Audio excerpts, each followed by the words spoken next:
اعوذ باللہ من الشیطان الرجیم بسم اللہ الرحمن الرحیم۔ تمام دیکھنے اور سننے والوں کو میری طرف سے بادب السلام علیکم ورحمۃ اللہ وبرکاتہ۔ امید ہے کہ آپ خیریت سے ہوں گے۔ اللہ تعالیٰ آپ کو حفظ و امان میں رکھے، صحت اور ایمان والی زندگی عطا فرمائے۔ آج سے شاید 2 ماہ پہلے میں نے ایک ویڈیو اپلوڈ کی تھی حضرت علامہ محمد اقبال رحمۃ اللہ علیہ، ان کے متعلقہ، اور کچھ ایسی باتیں بتائی تھیں جو عام کتب میں نہیں ملتی، اور وہ میرا سورس تھا میرے مرحوم نانا جان محمد شریف۔ وہ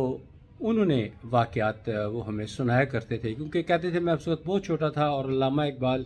مجھ سے عمر میں بہت بڑے تھے، لیکن جیسے ہی پتہ چلتا کہ وہ لاہور تشریف لائے ہیں تو میں ان کے پاس پہنچ جاتا۔ میرے نانا جان محکمہ ڈاک میں اچھی پوسٹ پہ تھے، تو وہ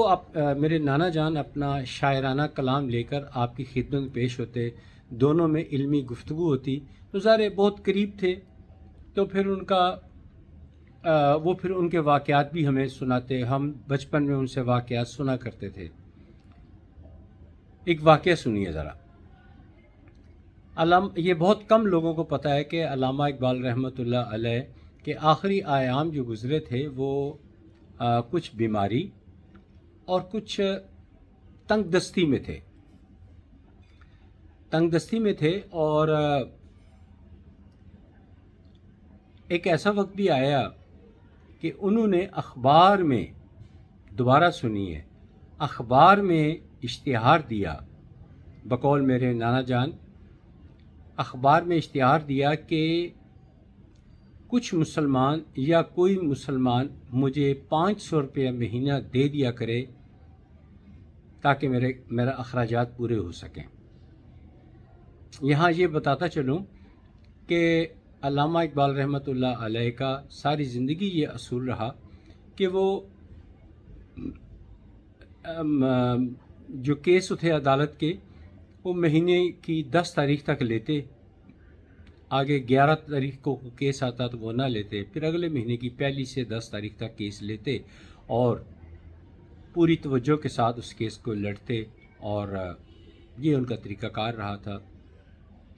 پھر جب 50 سال سے زائد عمر ہوئی تو انہوں نے اس بات کو بھی اعلان کر دیا کہ اب میں یہ بھی نہیں کر سکتا، میری صحت اجازت نہیں دیتی۔ جب یہ اشتہار اخبار میں چھپا نا کہ مجھے 500 روپیہ مہینہ چاہیے، تو سب سے پہلے بھوپال کے وزیر تعلیم سر راس مسعود، جو کہ سر سید احمد خان کے پوتے تھے، انہوں نے خط لکھا، اور یہ چونکہ اخبار میں ایک ہی دن چھپا تھا تو نواب آف دکن کے پاس یہ بھی خبر پہنچ گئی۔ جب نواب آف دکن کے پاس یہ خبر پہنچی تو وہ بھی بہت پریشان ہوئے کہ اتنا بڑا آدمی اور 500 روپیہ مہینہ۔ انہوں نے فوری طور پر خط تو نہ لکھا، تار بھیجی کہ آپ فوراً اپنا اکاؤنٹ نمبر بھیجیں، آپ کو ہر مہینے 500 نہیں 1000 روپیہ مل جایا کرے گا۔ اب وہ ظاہر اب میرے پاس یہ ریکارڈ تو نہیں ہے، نہ میرے نانا جان نے مزید یہ بتایا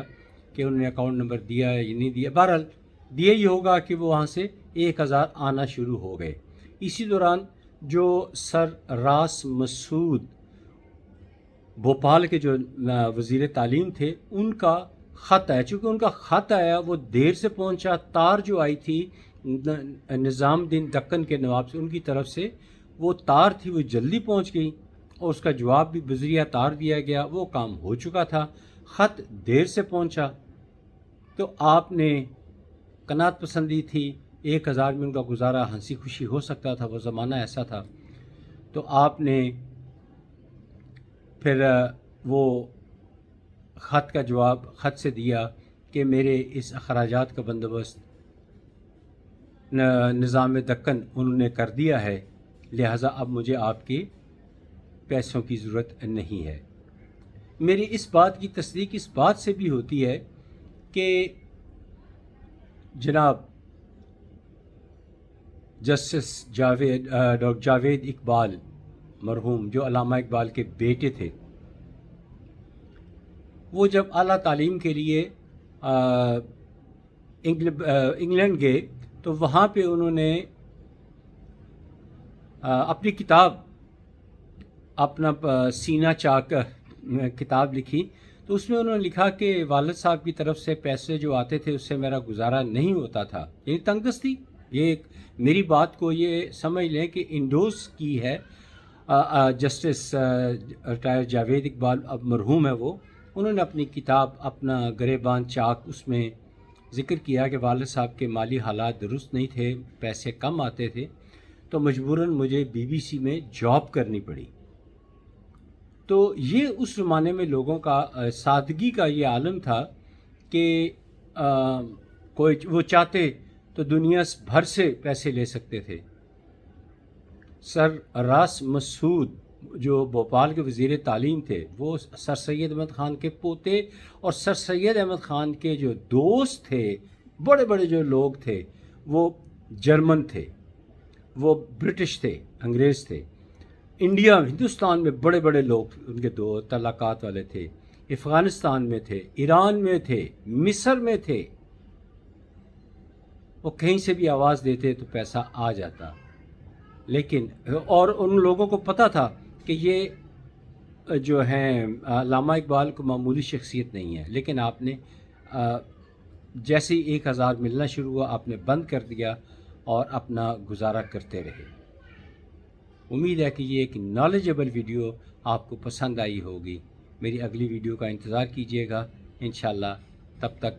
اجازت دیجیے، خدا حافظ، السلام علیکم ورحمۃ اللہ وبرکاتہ۔